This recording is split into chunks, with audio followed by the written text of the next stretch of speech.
is the Apparelist podcast, designed to bring you real-life conversation about high-level topics relevant to the decorated apparel community. Great.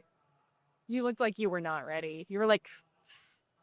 I was born ready. You were born ready. All right. Well, on that note, if you are born ready, this is the Apparelist podcast. I'm here with small portion of the OGs of DTG. These are my favorite group of people, but I don't want their egos to get too inflated. So everybody, let's keep that a secret. OGs who are here, do you guys want to introduce yourselves? Hey, this is Deanna from Printer Biz and the Print Bakery. I'm Eric Deem. I'm with Millcraft. And I'm Gerald with Breakthrough Clothing. Yeah, there it is. Well, guys, we are 1 year from the last time we did a podcast together. So I can't believe it's been a year, y'all. You would do one in between. I know, and I'm a little bit upset about that, and it's clearly my fault. I am. It's fine. Go find the powers that be and let them know. It's done. Yeah, we're not doing the show again this week. Make sure we get at least 3 podcasts a month. We didn't get enough. Eric didn't get to talk enough on the Apparelist podcast this year, so Cassie gets fired. Seems fair. Exactly. But no, how is everybody? Everybody good? Yeah. Stays okay. Busy? I got to meet Deanna's husband. I got to meet somebody that actually puts up with her full time, which is good. Yeah. He seems nice. He doesn't seem like he's been hit too hard. No, I went on a detox diet last month and he survived. Yeah. Oh wow. I was needing hangover him out. Oh my gosh. Yeah. Things are good with you too, Gerald? Things are the best they've ever been. Ah, yes. Why is that? Let's see. I got a great dog. Business is good. Family's healthy. Oh yeah. There's new opportunities that keep popping up. So I'm blessed. Ah, I love it, guys. I love the spirit of optimism. I was just saying, I recorded a podcast earlier here at the show, and I was telling my guest, that some people describe me as annoyingly optimistic. So I'm really glad I'm in good company right now. I've never seen him upset. I've never seen him I've seen you flustered. You've never seen me play sports. That's when I get upset. Yeah. But I mean, I've seen you upset at the craps table. yes, I stopped. Okay, fair. I stopped gambling. But I don't know. It's just been every year has just been getting better, and God's just been good to me, and getting new clients. It's fun getting new clients that love that. They're just yeah, this is what I need. Just do your thing and do it. There's no, oh, please do this. It's here's somewhat of a design I want, but just do your thing. And when we get it, we love it, and we pay you on time. So I'm super happy with my clients that I have right now, and that's what's making this a great Those are your ones you want. Yeah. Exactly. I mean, I feel like that's an anomaly right now. There's probably a lot of people who will be listening to this and God, I wish that was to me. Yes, I mean, I went many years with not having that and weeded out the bad ones. The 80-20 rule is a real rule, and kind of just weeded out bad ones, got some good ones, and slightly started a YouTube channel, had some fun with that. And, yeah, it's called The Print Room. We did a lot of them, but then I just got too busy printing and wasn't able to make more videos. But people, the way I get to see you, man. I love helping. That is for any of them. I know. First off, I have in my calendar that you guys were going to be invited when I need Rico help, What he said. But I need Mamagi help. I ran out of ideas. Help, though. I got to have somebody who can we call to. He's a little panicked, yeah. But it's fun doing the videos and, having people asking questions, being like, man, that video legit helped me, just like these podcasts and different stuff. So it's a good feeling. It's a mixed blessing. I don't have to respond to the YouTube comments as fastly as emails. I wouldn't even read them if I were you. Maybe stay far away from Yeah, it's just you don't want to read comments. You stay away from that. Stay positive and move on. Now, they've been good. Even Dean wrote nice stuff. Whoa. No. Did you hear that, Dean? Yeah. Oh, wait, no, Dean didn't hear that because he's a loser and didn't come. He's not actually here. There's a sign of him here, which is fine, but it's also not fine. See, he's kind of moved out of the apparel part. He has. Yep. And that's okay. His new gig is super cool. I've been to their new shop. Oh, yeah? Okay. And they do the signage and stuff they do would be for Disney. Oh, it is cool. very three-dimensional. They're working on a putt-putt golf course, a mini golf course that's super themed out. It's really cool. They do concrete sculpting and foam sculpting, Wow. wood, and it's really cool. And he's just there. He's not design. He's just there content guy or whatever. Okay. But it's cool. cool. They do castings of like I don't know, little figurines. They do all. It's super cool. Yeah. Middle of nowhere, and they're like, yeah, we're gonna build this huge mini golf course. I'm like, you're in the middle of nowhere in Strongsburg or wherever the hell he's at. I don't even know, Strongsville. I can't remember, some podunk place in Ohio. Okay. And it's like, and he's like, oh no, this is busy area. I'm like, yeah, the Amish. And I was like, really, the Amish? Okay, I didn't know they were down on their putt-putt, but hey. But everybody likes putt-putt. That's right. That's right. It's universal. I love putt-putt. I can't play golf, but I got you. Yeah. You got it. Yeah, that's right. Awesome.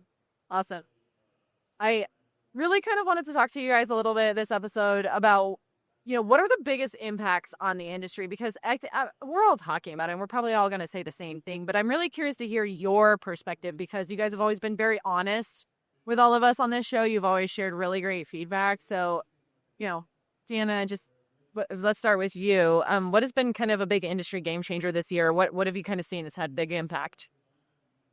This year, I mean, like, the main thing everybody's talking about, direct to film. What I've been liking about the industry right now, how it's expanding kind of like in both directions. I still do believe that there is a need for more of like an in-between unit from like the desktop ones to a more commercial, more in like the 10K range, I think. Maybe like the 13-inch or something, but more in the commercial kind of space. But I also love how a lot of the products are going above and beyond to the, geared more towards like silk screeners. So like they're including, RGBO. They're going 15 colors with like light magentas. Like, they're having big units there to help compete with the color gamuts at silk screen. Love that. Really exciting. But I still think there is more room for space for like people who are more, because there's a lot of people at the show that come here. They're not always going to be mid-sized to large shops. They're going to be brand new, starting from homes. Like I print from home, like they have lots of spacing, but yet can still compete with the commercials. And I would love to see like more of an expansion towards those type of people. Yeah. There are a lot of people like that at the show. You're absolutely right. I mean, I would say there's a huge chunk, especially in the apparel space, coming here maybe for the first time, maybe for the second time, who are still running out of their homes, who are still running out of their garages, and they are beginner entry level, and that's what they're looking for. Not necessarily the big, huge printers. Right. They don't have the budget or the space or whatever. Or the headaches. Or the headache. Right. With the overhead, like, I mean, considering, like, every state is different, but, like, for someone from here in California, it's expensive to shop in California. Like, so much more overhead is, it's more than your rent's already high enough as it is in California, but to have that additional, it makes it impossible to compete as people in the Midwest or even on the East Coast. So everything has to be brought in home. So, like, I think, like, if you had more in-home technology, but yet can still compete, that it would be the kind of, like, good, like, what you think you consider. I like that perspective. Eric, what do you have to add? I think what we're starting to see is, we've got a pretty good sized print shop that we work with that has about $20 million for the Coordinate DTG on their floor. Okay. And they are throwing them in the trash and literally putting them on the dock and letting them rot out and replacing that floor space with direct-to-film. Interesting. The factor now in large production facilities like that seems to be the real choke point is figuring out how to get that on-demand order that's in the middle of a roll from that roll onto a shirt. That workflow still hasn't been totally finalized. Interestingly enough, though, Brown Manufacturing, mainly a screen printing company, they've actually brought a machine to this show that will print. It prints, it cuts, it applies, it presses, it peels. So it actually will do a more on-demand DTF solution. Yeah. Have you gone over there and seen it yet? I have not. No. Go over and see it. Yeah, it looks kind of like the digital line. Okay. Yeah, it's the same kind of basic platform. And I think they've kind of got, at least that's kind of gonna be Gen 1 of that on-demand, being able to really fulfill it. And that's really, I think, what's is hindering DTF, and DTG still is going to be superior when it comes to on-demand. You cannot get more efficient of a workflow than DTG is today. Where's it going to go in the future? I don't know. We're seeing I'm interested to see kind of what happens in the first of the year. As you see more machines are going to, some of the apparel market is always weird like that. So I'm excited to see kind of what, like, Aeon and Courtney, what are these guys going to do? So there's not a whole lot of market left for them. They're whale hunting as it is, and they've got to find something. Yeah. But I do agree, the makers market here is what we consider. I mean, it's definitely continuing to grow, which is awesome. The more people we can get into the space, the better it is for all of us. Right. Exactly.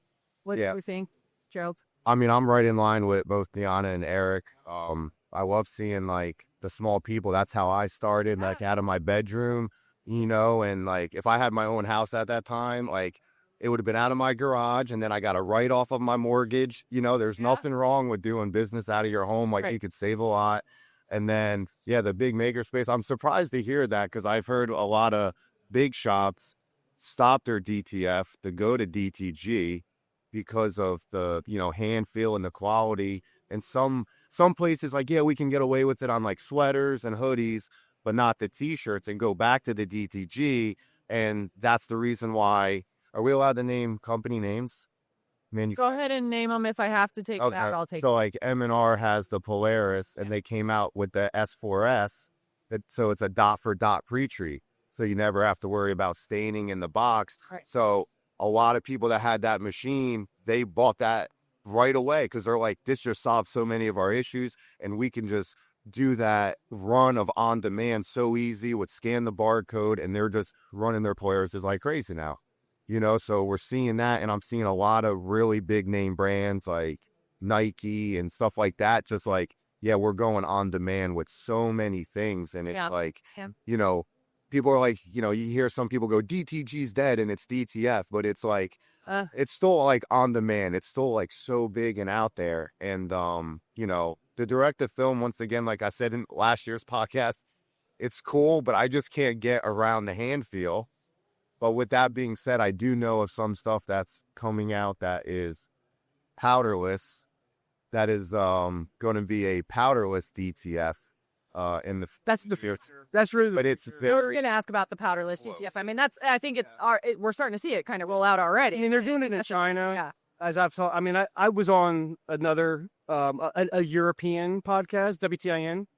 Just drop it. Cutting that name out. That's great. Yeah, we weren't invited to any other podcasts during the year other than this. Just European and ours. Well, I feel special. You guys can just be exclusive to me. Yeah, exactly. I get you to myself. But it was very cool that how Europe is handling things differently than how America is. And powderless seems to be the biggest problem that everybody has with powderless that I have seen is washability. Yeah, it's like, oh, it looks great first until you wash it, and 5 or 6 washes, it's like old school DTG again, and then I think that DTG, just like we thought, screen printers were going to go out of business because of DTG. DTG is going to go out of business with DTF. It's never going to happen. They fill different voids, they do different things, and it depends on your business model which one is going to work the best for you. What I love about DTG is the hybrid aspect. So if I want to be able to do, that polyester shirt, or I want to do name tags, or I want to do neck labels, I should say. If I want to do stuff like that, being able to put a sheet down and print on that, it's very difficult to do a single print on a roll-to-roll DTF. It's not conducive to it. It's not efficient. It's so wasteful. But if I can just put a piece of 14 by 16 paper or film down onto my platen and print that, then that really is a good value add, especially with the cost of a DTG printer has gone drastically down now. Sure. And market has definitely been reduced. And I'm sure you guys have seen it you don't sell pre-treatment machines, but I'm sure you're seeing probably less like gallons being sold, more drums being sold.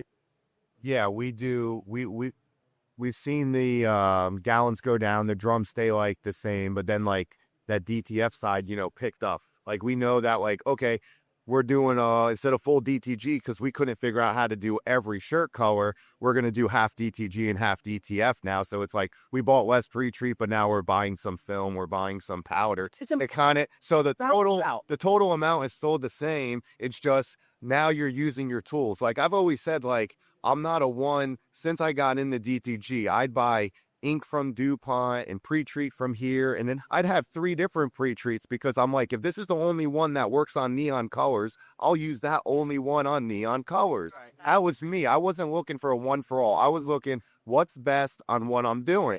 So it's like, hey, yeah, I'm doing 100% Nike polyester shirts that have like a sleeve thing on it. Yeah, I'm going to DTF that all day. Like that's what it's like meant to do with some hats.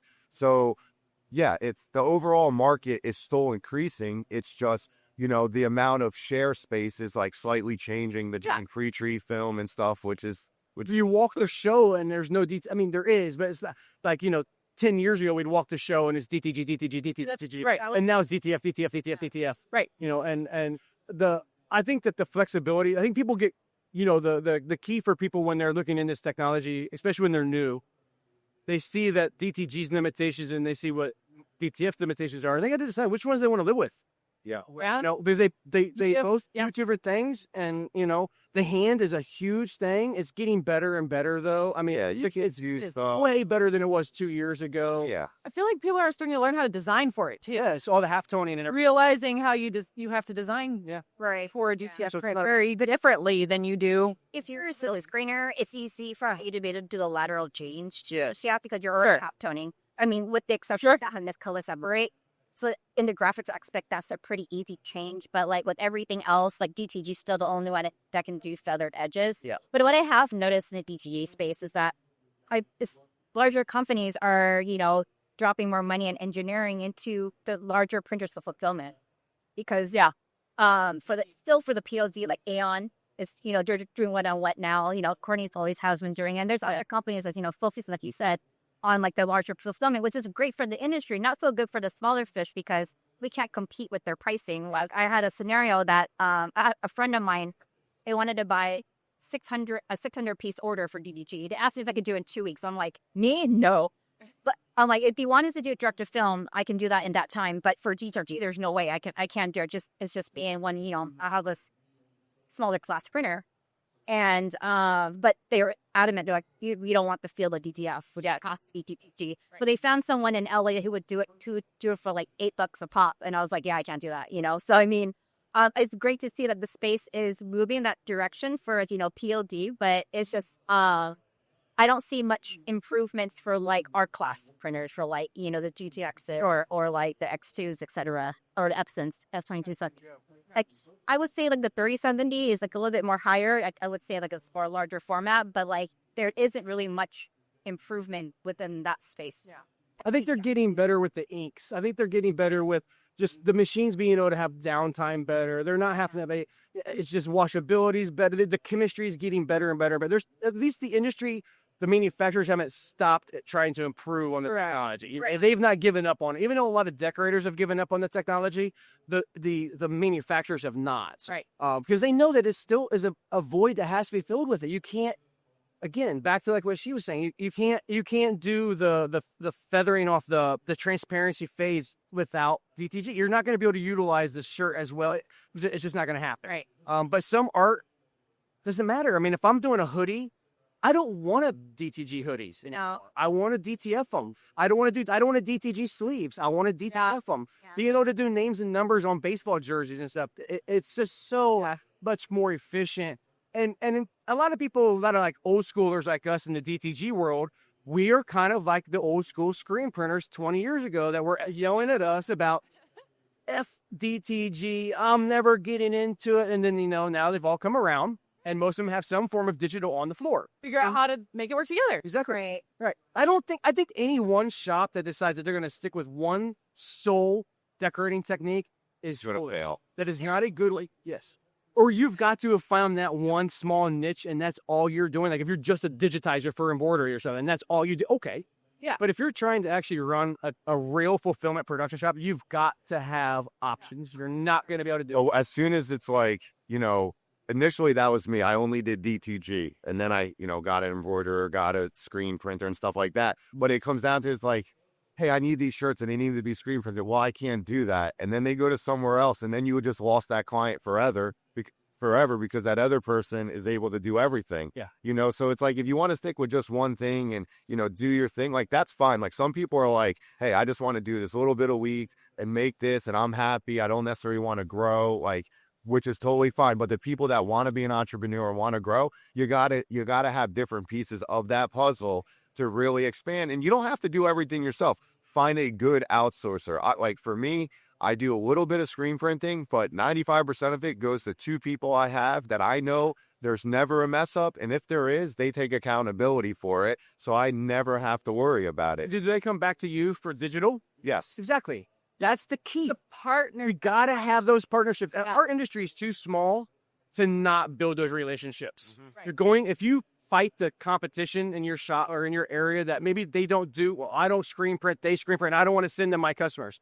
And that's the wrong attitude to have. Yeah. Go talk to those people, befriend those. They're still art industry, and let them know what you can do for them and what you can do for them. And it have to be that way. And when you get really good at it, like doing DTG the right way, learning from the right people, like I do work for this one guy who's does streetwear, and he's a great screen printer. His artwork's great. I started doing DTG for him, and then his workers were like, "Why don't you buy a machine? Why you buy a machine?" He goes, "Gerald's way better than all you guys, and the amount I'm going to lose with mess ups and paying your hourly salary, I'd rather have pay him, because if he messes up, he's going to repay for everything." You know, so it's like you have that out there too of be really good at it, and people will just be like, "Yeah, I just want to use you because you're really good at it," and you use this other person. You know, Eric said, you know, it's a small industry, be friends with everybody, but it's also like a massive industry. Like you could be so busy. You could be 60 hours a week just making money, doing good quality work, send your other stuff out. Like it's a good industry. Well, do what you do best. Yeah.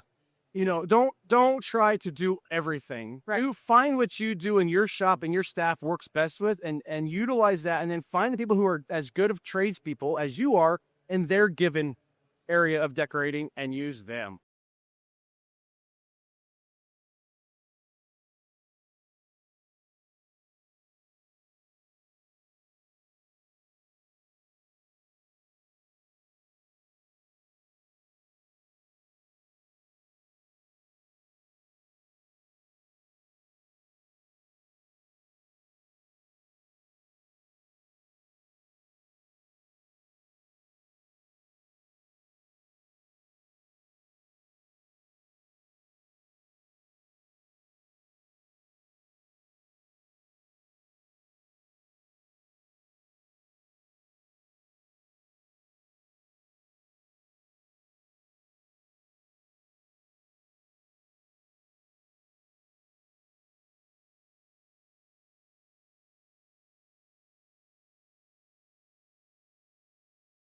I mean, but people don't want to hear that sometimes. It is what it is. I and know. it's a struggle. Right. And if they don't want to hear it, you can't cram it down. You try and cram it down their throat. They're not, but at the end of the day, they're not like you said, Gerald, they're going to fail. Yeah. Like And then they'll come back after spending tens of thousands of dollars, like, damn, I should have listened.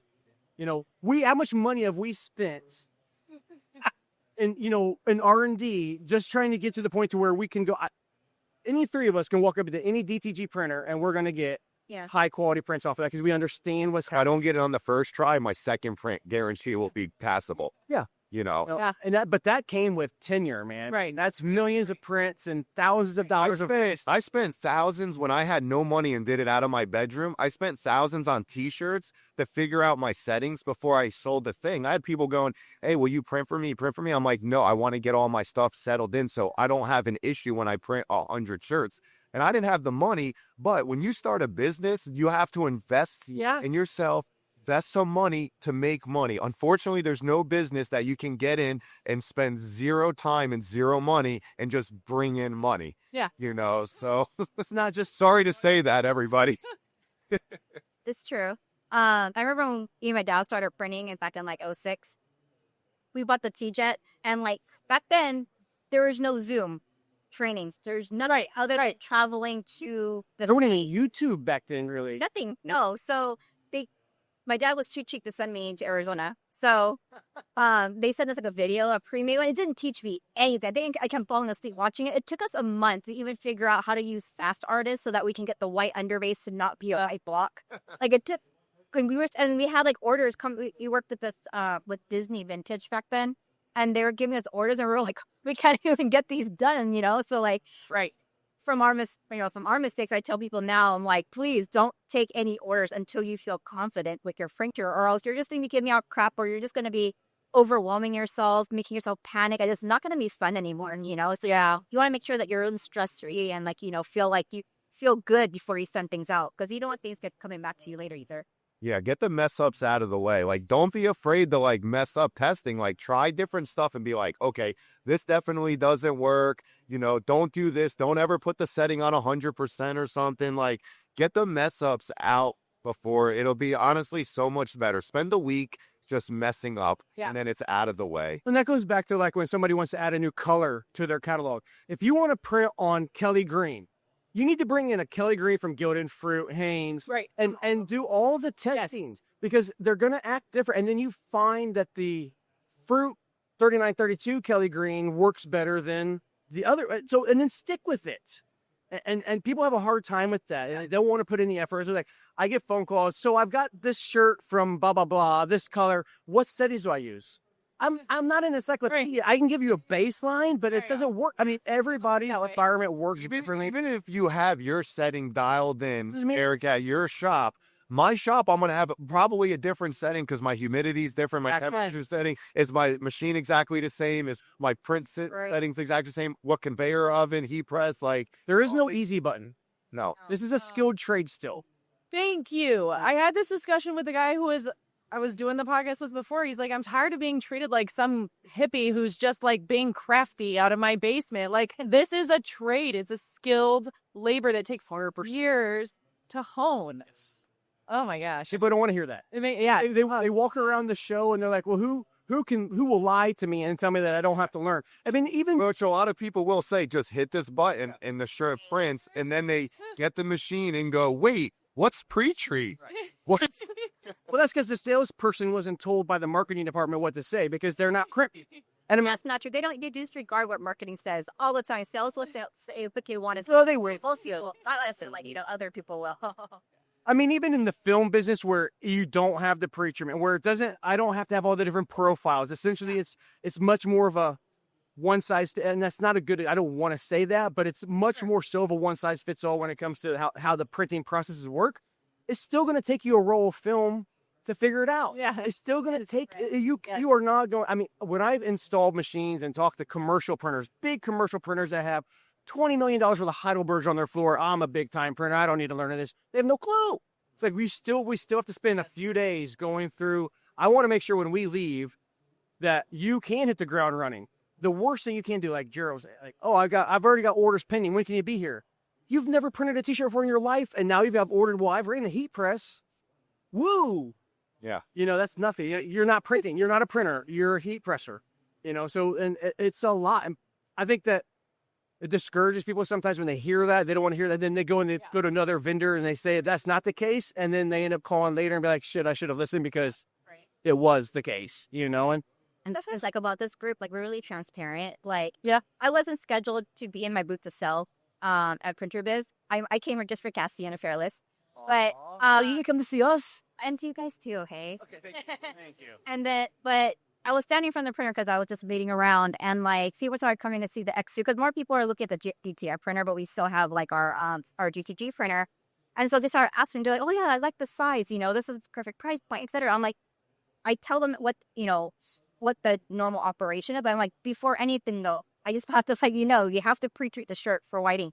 You can either buy them already treated, you can do what I do, have a machine, or you can just do it by hand. But I'm just letting you know, like, there is a process to it. It's not just the shirt and go. Right.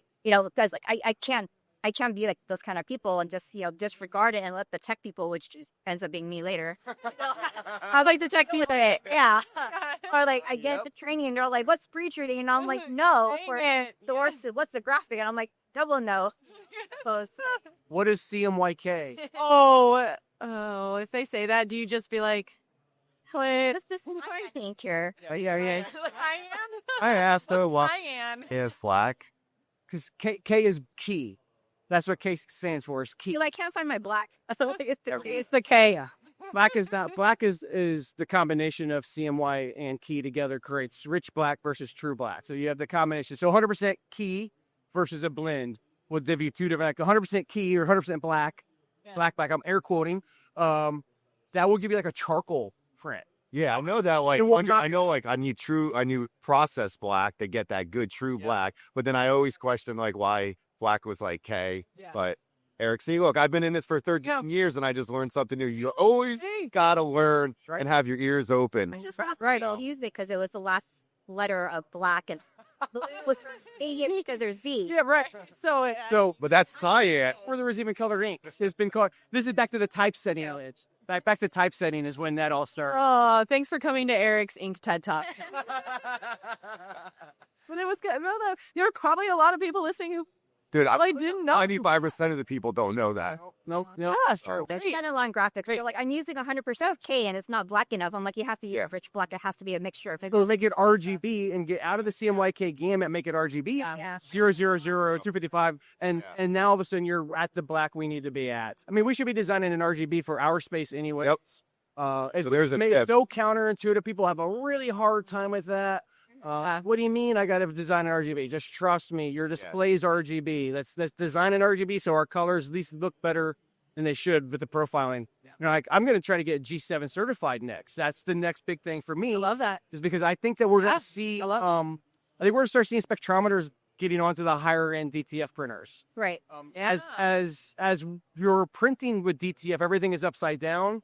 So you don't know necessarily, unless you're running the confidence strip, you don't know if your cyan is firing properly or not. So after It's already wound up and upgrade. We still like now film to find out that I've got a nozzle clog or I'm getting banding. Put a spectrometer on that edge, and just like in the commercial print world, a couple inches or a couple feet, and we're gonna have that cleaning, or it'll pause, do its own thing. It's gonna happen.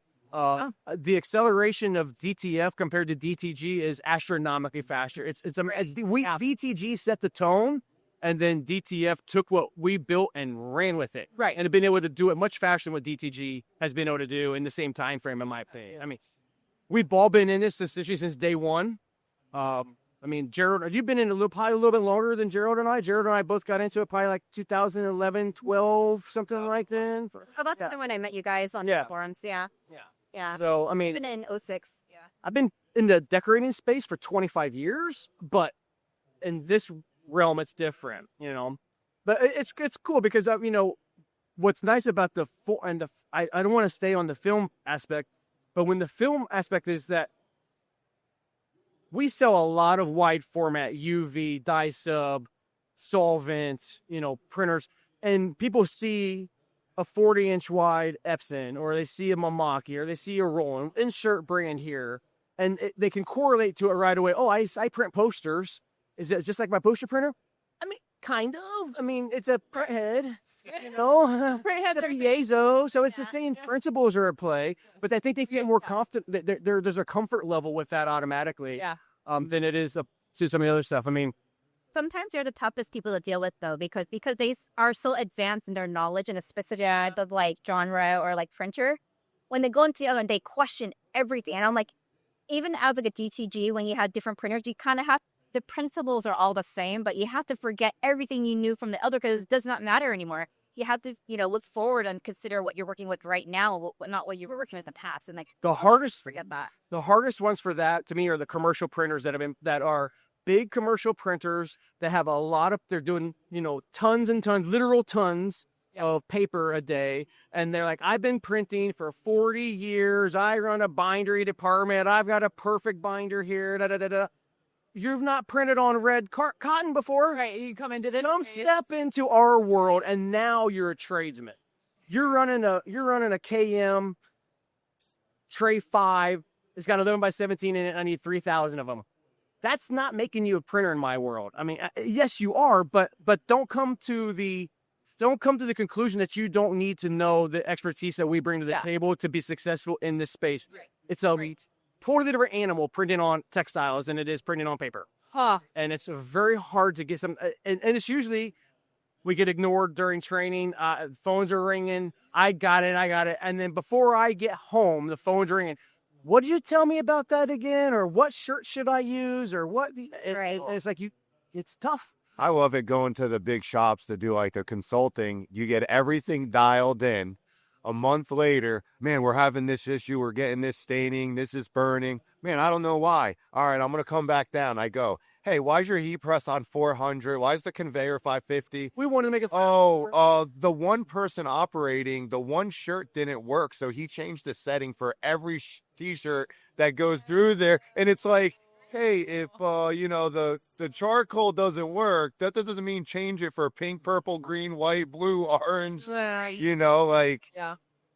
And as you're saying, like, they might be like, and at the big commercial places, they're like, yeah, we do all this printing, we do printing, but they don't do the artwork. They don't do this setup. They don't do like the maintenance or something. So it's like, you're just this one area. So you don't necessarily know how to do the whole aspect. But when you're that small business owner, you got to learn how to do the whole aspect. So it's very good to start off as like a small, because you got to touch every piece of that puzzle. And then as you grow and get bigger and then get employees and stuff like that, whenever there's an issue in a way, your employee's not like, oh, I know more than you. It's like, no, I did all these areas. I just don't have time to do all of them. Training or trainer. Right. Yeah. That's crucial. I have an idea. Why don't you spearhead like a garment decorating encyclopedia kind of project? Oh man, It would change so fast. It would. I mean, that's the thing that in our company that we struggle with is, I mean, we're a big paper merchant. Number 10 envelopes have not changed much in the last 75,000 years. Okay.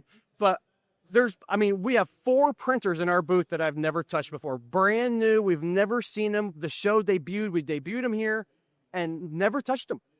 And so and 3 months ago, they didn't exist. And it's just constantly moving. And it's so much faster.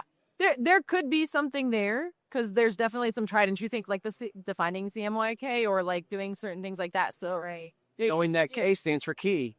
But to like the point is, like, there are things that are solid. I do agree. It would change so fast. Right. I mean, Apparelist is digital only, so could we house something like this and constantly update? Yeah. I mean, does anyone want to join me as my assistant? We should create on that task. a Wikipedia, create a wiki report, and then like have 4 or 5 years that are able We're to go on constantly saying, hey, look, this changed, or we introduced this, or I'd be happy to help with that. I mean, it's not a bad idea. If we do a wiki where we just take login. Yeah, take a lift. Right? Look up in, and then we'll fight about intricacies here and there. We'll The little notes. but it's I like it. I'll put up bad information. That'd be great. Gerald. Bad idea. Well, anyway, guys, it kills me to say this, but we gotta cut it short. Deanna and I have some other places to be. Eric and Gerald, I know, have places to be too. No, don't look at me like that. I know you got places to be too. Come on now. We got to do it more than once a year, Kat. That's the thing here. Fine. I've taken the note, the little passive aggressive note, the aggressive note, that we need to do this again. And you're right. I would like to have you guys on again. And if we want to do the next podcast in like Maui or something, that. Shay, where's the next Apparelist event? We should do Nashville is our next apparel decoration summit. It's Nashville. Eric, hint. It's in Nashville again. Apparel decoration summit. But no, I need information. No, I'm just saying, well, like, if there's a way to get us there, that would be badass if we could do something from there. But if not, we're gonna definitely do something together again, guys. I really enjoy it. I miss talking to you, actually. So I miss seeing my friends. This is always good. I love the shows just so I can see everybody. And then maybe Anthony and Dean will be with us in person. Maybe they'll be with us. Yeah, right. So we'll see. But anyway, guys, thank you so much for doing this with us. I really appreciate it. time. How do you guys? Of course.